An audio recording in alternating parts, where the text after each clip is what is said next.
Olá, boa noite, seja bem-vindo ao Brasil em Pauta.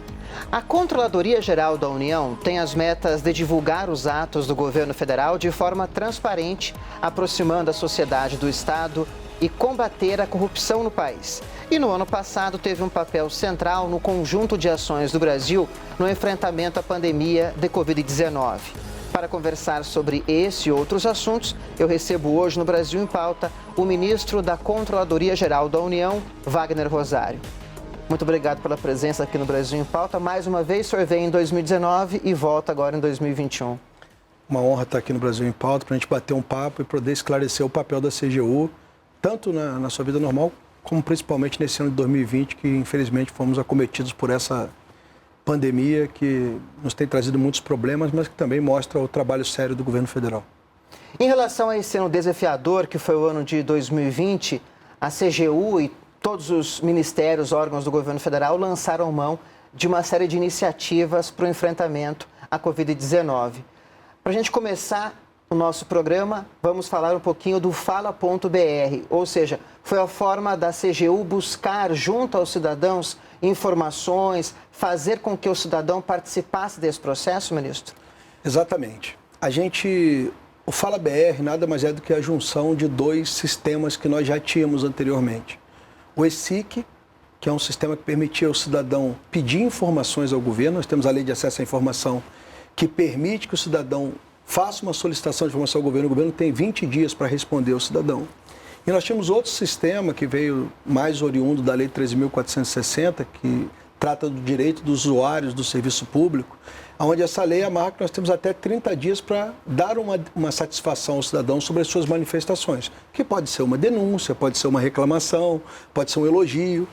Então nós juntamos essas ferramentas em um único local, que é o Fala.br, e a partir daí o cidadão ele pode se manifestar, reclamando, denunciando ou pedindo informação ao Estado num mesmo local.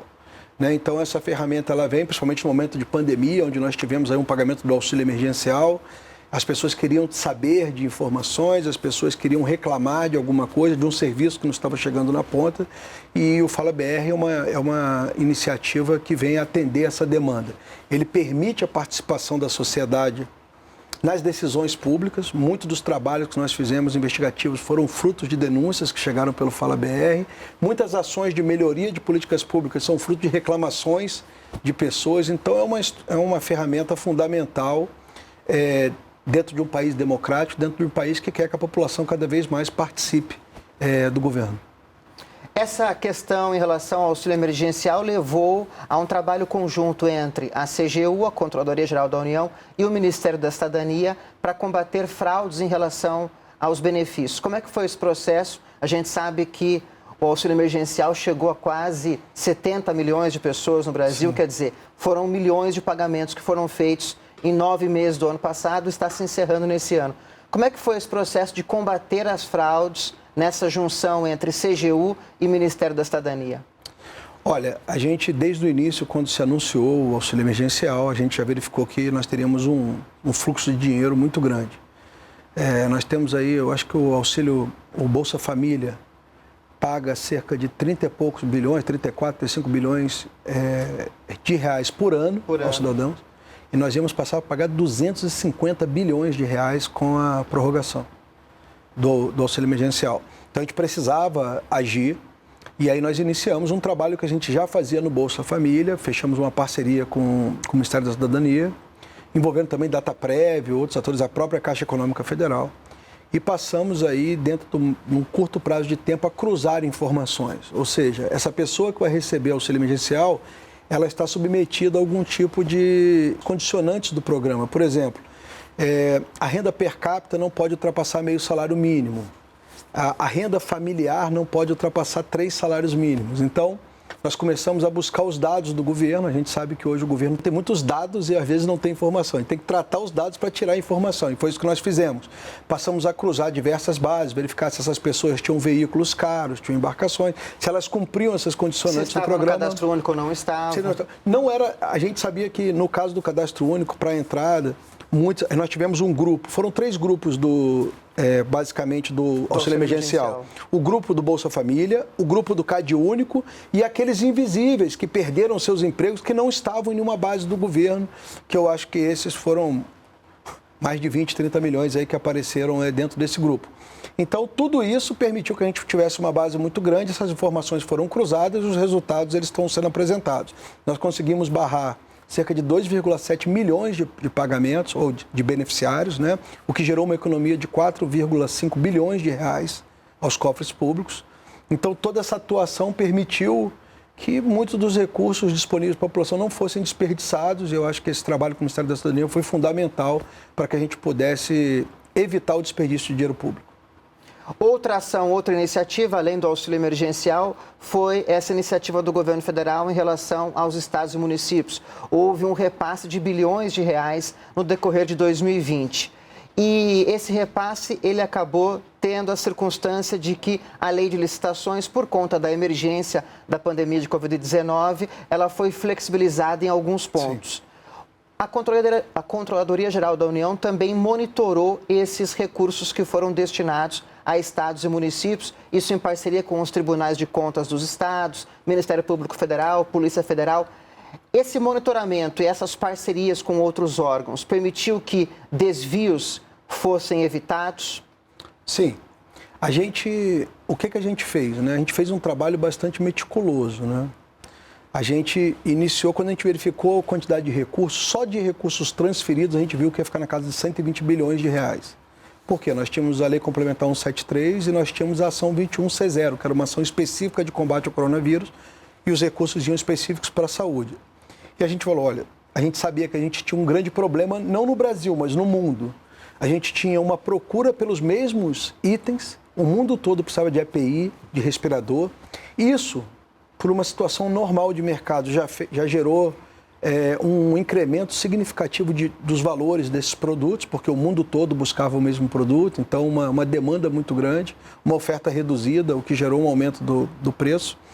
Então a gente falou, olha, e além disso a gente já sabia que muitas pessoas iriam vender o que não tinham. Com a flexibilização das licitações, esse problema ia ser agravado. E mais um problema que ele é normal, que é mais dinheiro disponível, o que facilita a corrupção. Então nós iniciamos um trabalho de acompanhamento, fechamos muitas parcerias, como você disse, com outros órgãos, porque muitas bases nós não temos. Por exemplo, base de servidor público estadual, o governo federal não tem, nós temos a base do servidor público. Então, se eu tivesse um servidor público estadual recebendo algum benefício de forma indevida, ou verificando que um servidor público estava abrindo uma empresa para vender produtos para o próprio governo, que poderia ter um indicativo de fraude, isso tudo nós não tínhamos. Por isso que essas parcerias foram tão importantes. Então, nós focamos em 278 municípios e estados, todos os 26 estados da Federação, Distrito Federal, mais os municípios maiores, e a partir daí passamos a trabalhar numa verificação mais importante. E outro ponto que nós fizemos foi acompanhar as denúncias, para que às vezes em outros locais, que é onde nós não tínhamos um acompanhamento mais detalhado, nós utilizássemos essas denúncias como algum foco de início de trabalhos investigativos. E eu dei uma olhada no site da CGU para me preparar aqui para a entrevista com o senhor. Até hoje estão ocorrendo essas ações, essas parcerias continuam em 2021. Sim. A gente está com parcerias, depois de detectados os indícios de irregularidade, nós iniciamos também investigações conjuntas. A CGU, historicamente, atua em conjunto com a Polícia Federal, com o Ministério Público Federal. Então, nós já deflagramos 49 operações relacionadas à utilização de recursos do Covid-19. Demos informações de inteligência para outras 8 que nós não participamos diretamente e estamos aí com uma grande quantidade de casos em investigação ainda. Além de monitorar esses recursos que foram destinados a estados e municípios, a CGU também criou um painel para orientar esses gestores municipais e estaduais em relação à compra justamente de insumos, de equipamentos. É um painel informativo, mas serviu mais como uma referência para esses gestores na hora de analisar as compras, referência de preços. Como é que foi o uso desse painel e como é que foi o retorno desses gestores em relação à CGU? Bem, esse painel foi nós discutimos, sentamos em março para discutir, olha, o que a gente vai fazer. E justamente esse painel acabou nos ajudando para tudo, tanto como referência para os gestores, como indicação de fraude.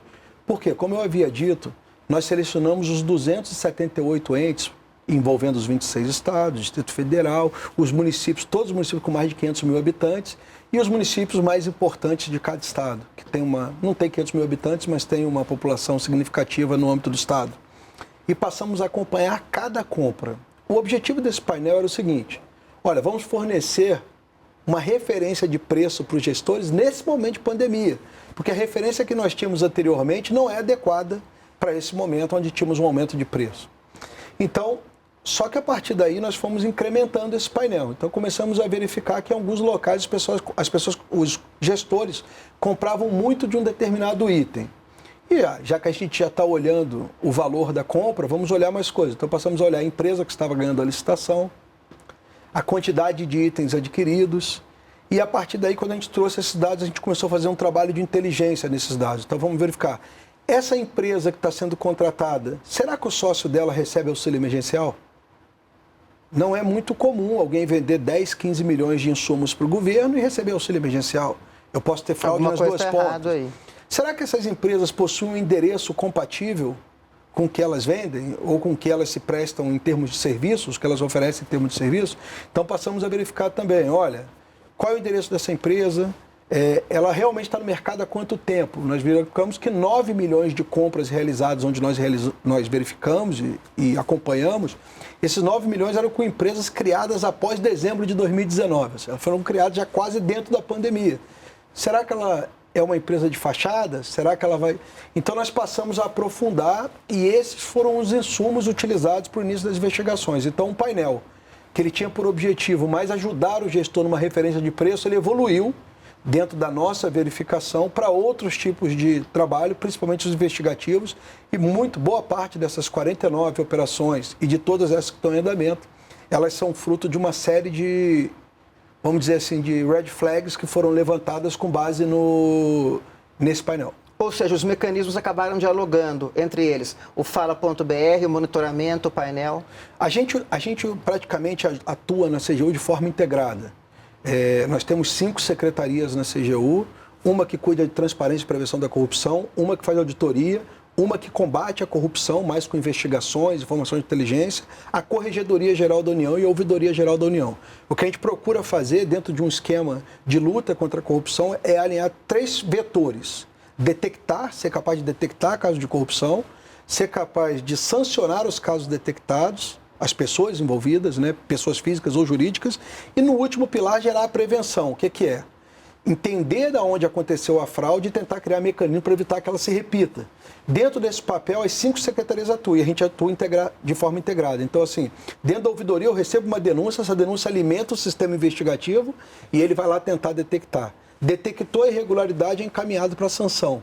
E também vai para a área de prevenção para criar mecanismos preventivos. Então, todo esse conjunto ele é integrado de tal forma que a gente consiga atuar de forma inteligente e de forma efetiva no combate à corrupção.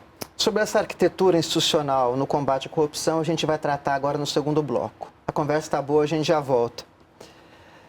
Daqui a pouco voltamos com o Brasil em Pauta. O entrevistado do programa é o ministro da Controladoria Geral da União, Wagner Rosário. Não saia daí.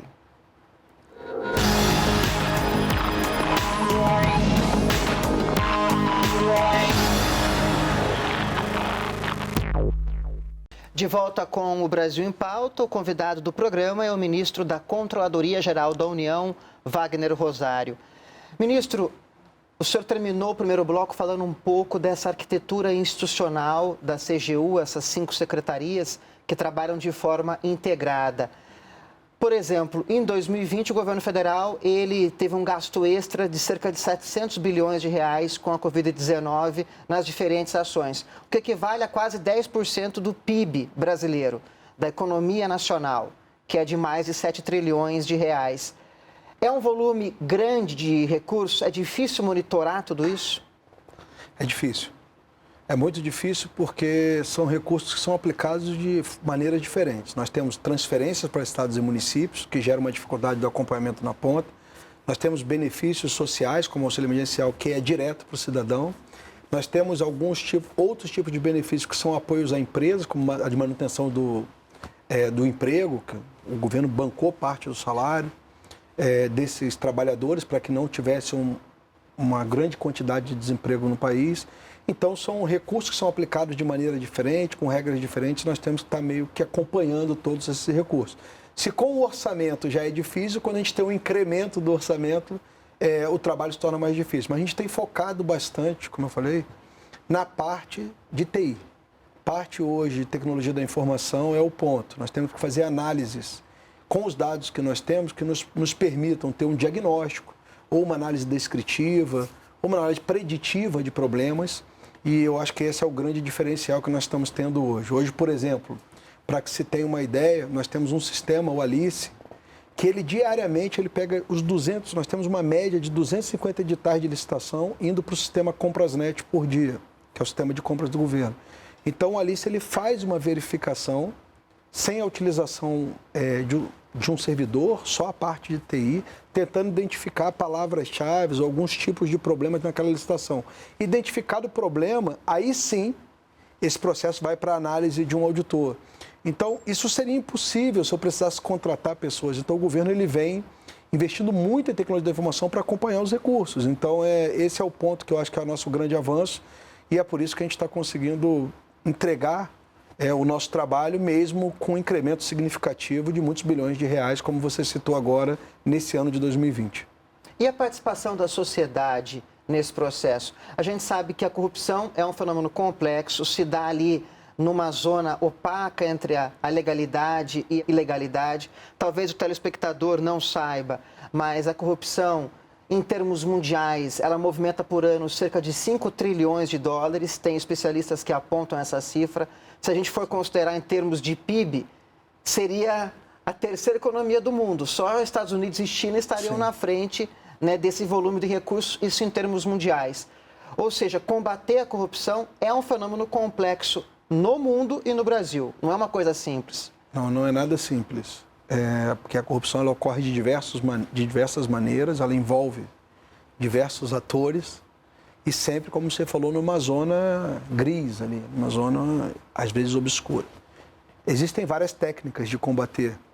Uma das técnicas é a participação da sociedade. Eu falo sempre aqui, a CGU, ela possui menos de 2.000 servidores. Estamos na casa aí entre 1.900 e 2.000 servidores.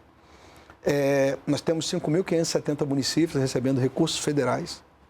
Nós temos 178 órgãos da administração direta e indireta. Nós temos as empresas estatais, a Sociedade de Economia Mista. Então, quando a gente começa a olhar isso, 1.980 servidores, eles são nada para esse mundo de recursos espalhados em todos esses lugares. Então, a participação da sociedade ela é essencial nesse ponto, ajudando a fiscalizar. Por isso que as ferramentas de transparência têm uma importância muito grande. Toda vez que a gente abre transparência, a sociedade olha e cobra e pergunta, e isso é importantíssimo. Mas também a gente tem a parte da sociedade que eu acho que é uma mudança cultural, que nós vamos atingir essa maturidade da sociedade como um todo, mas é um processo de um país que vem melhorando. E eu tenho certeza que essa participação da sociedade ela vai cada vez mais se tornar efetiva. Isso vem se reproduzindo nos números que nós temos. Nós tivemos 27,7 milhões de acessos ao portal da transparência do governo esse ano de 2020, que demonstram que as pessoas estão mais preocupadas. E eu acho que essa participação vai realmente auxiliar muito o governo na luta contra a corrupção. Agora, a gente está falando da corrupção, desse fenômeno complexo que envolve o serviço público, envolve a sociedade civil, envolve o mundo corporativo.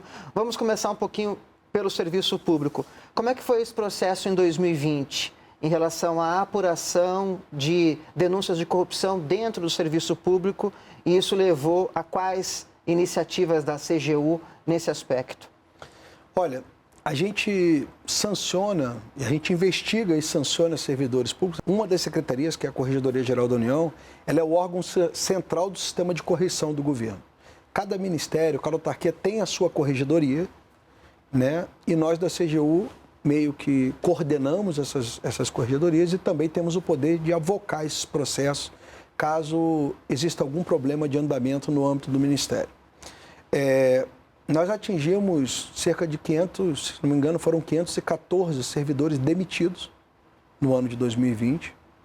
Nós já somamos aí 8.414 desde do início do acompanhamento de 2003, quando a CGU foi criada. Então, é um número significativo de demissões. Não é nosso objetivo ter metas altas de demissão. A gente vem fazendo um trabalho preventivo para evitar que as pessoas sejam demitidas, mas nas investigações e nas sanções a gente vem, vamos dizer, evoluindo muito. Nós tínhamos processos com tempo de duração muito grandes que inviabilizavam diversos tipos de sanção, porque temos os prazos prescricionais, por exemplo, a advertência são 180 dias. Se eu não finalizo o processo em 180 dias e a sanção era advertência, o servidor não vai ser sancionado porque teve o prazo prescrito. Então, nós começamos a trabalhar e entender por que os processos duravam tanto. E estamos num trabalho, começamos a criar, antes de abrir o processo, uma investigação e uma matriz que permite que a gente só abra o processo a partir do momento que a investigação conseguiu chegar num nível excelente de informações. Se eu não conseguir ainda investigar, eu não abro o processo contra o servidor e evito a prescrição. Então, a gente está evoluindo nessa parte, estamos diminuindo bastante o tempo de duração desses processos.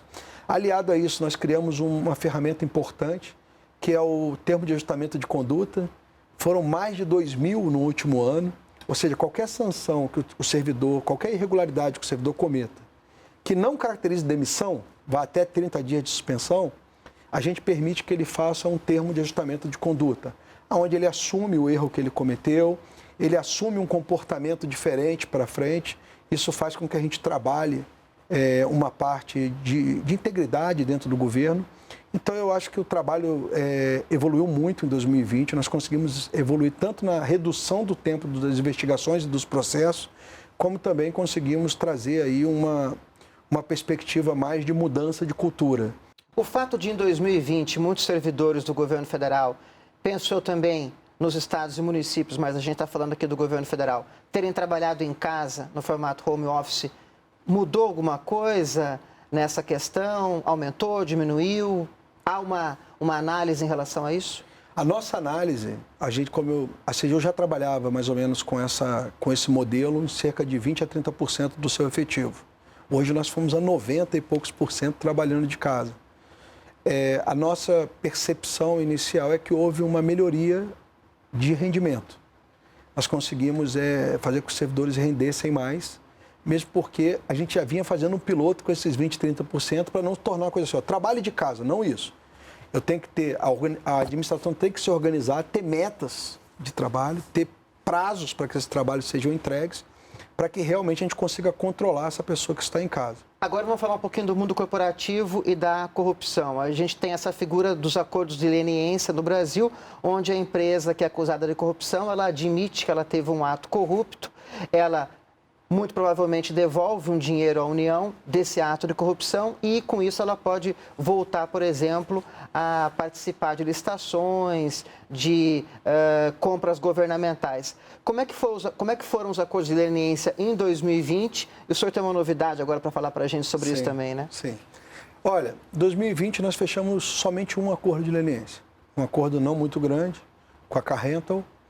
Ele somou o 12º acordo, iniciamos o primeiro acordo em 2017, foram 2, em 2018 subimos para 4, em 2019 fomos para 5 e o ano de 2020 foi só 1. Essa redução na quantidade de acordos não foi vamos dizer assim, por não termos acordos em andamento. Hoje nós temos cerca de 22 acordos em andamento. Mas sim porque o início da pandemia deu um pouco de uma travada nas negociações, migramos para um contato à distância, esses contatos eles eram presenciais, porque tem muitas informações sigilosas envolvidas no processo, então nós tivemos que adaptar, ter a segurança de que essas reuniões poderiam ser realizadas à distância com a segurança da informação necessária, mas como você mesmo disse, o acordo de leniência ele é um instrumento importantíssimo no combate à corrupção. Hoje, praticamente, se a gente vai nos países que são mais desenvolvidos nessa área, eu falo que o Brasil está hoje entre os 3 países mais desenvolvidos nessa área de acordo de leniência. Bota aí Estados Unidos, Reino Unido e o Brasil, agora, que tem experiências práticas, esses acordos, eles têm sido uma principal ferramenta, porque a empresa, no caso dos acordos lenienses, ela abre mão do contraditório e ampla defesa e vem colaborar com a investigação. Ela traz outros envolvidos na investigação e é claro que durante a negociação nós cobramos 2 valores da empresa. Um valor de multa, que é o previsto na lei, a empresa paga uma multa que vai de 0,1% a 20% do faturamento bruto da empresa. E nós temos um segundo ponto, que é o ponto do dano que ela causou ao erário. Para que a gente tenha uma ideia, esses acordos que nós fechamos, eles somam mais de 3 bilhões de reais. E nós já estamos nas contas públicas com 3,9 bilhões de reais. Ou seja, fechamos acordos de 13 bilhões que as empresas vão pagar no decorrer do tempo, sendo que praticamente 4 bilhões já estão na conta. Eu devo estar fechando 4 acordos já até o mês de março ou mais tardar abril. Nós temos prazos para esses acordos e temos mais outros para assinar no decorrer do ano. Espero que venhamos a fechar em torno de 7 acordos a 8 esse ano. Então, vamos continuando, incrementando aí a luta contra a corrupção e permitindo um avanço num ponto que o Brasil nunca evoluiu, que é a efetividade da recuperação dos recursos desviados. Muitas vezes nós conseguimos sancionar, mas não conseguimos recuperar o que foi desviado. E os acordos trazem esse aspecto que é essencial para a população como um todo. Ministro, infelizmente o nosso tempo está acabando. Muito obrigado pela participação aqui do senhor de novo no Brasil em Pauta. Olha, é sempre um prazer e eu estou sempre pronto para vir aqui para a gente bater um papo e esclarecer a sociedade sobre o nosso trabalho. Perfeito. Eu conversei com o ministro da Controladoria Geral da União, Wagner Rosário. E se você quiser rever esta ou outras entrevistas, siga as nossas redes sociais ou baixe o TV Brasil Play. Obrigado pela companhia e o Brasil continua em pauta aqui na TV Brasil.